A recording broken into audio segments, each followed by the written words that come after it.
Lent 2026.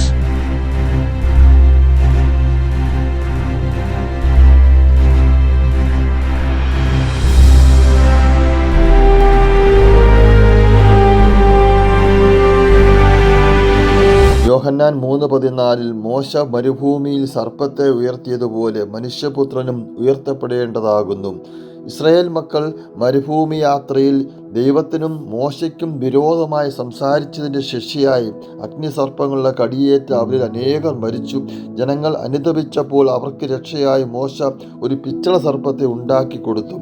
ഏതൊരാളും ആ സർപ്പത്തെ നോക്കിയാൽ തൽക്ഷണം പാപത്തിൽ നിന്ന് വിമുക്തമാകുമായിരുന്നു എന്ന് പറഞ്ഞതുപോലെ കുരിശിൽ യേശു അർപ്പിച്ച ആത്മബലിക്ക് പിന്നിലെ ദൈവസ്നേഹം തിരിച്ചറിയുന്ന ഓരോ വ്യക്തിയും എല്ലാ പാപബന്ധനങ്ങളിൽ നിന്നും നിത്യമരണത്തിൽ നിന്നും നമുക്ക് വിടുതൽ ലഭിക്കുന്നതിനും ക്രൂശിൽ ഉയർത്തപ്പെട്ട യേശുവിനെ നോക്കി അനുദപിക്കുമ്പോൾ നമുക്ക് എല്ലാ പാപബന്ധനങ്ങളും മാറിക്കിട്ടുന്നു.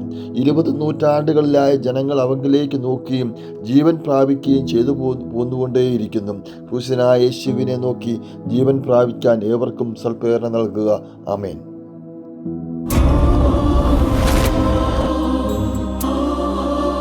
This is Sweet and Bitter Spiritual Program. Join with us and share to your friends.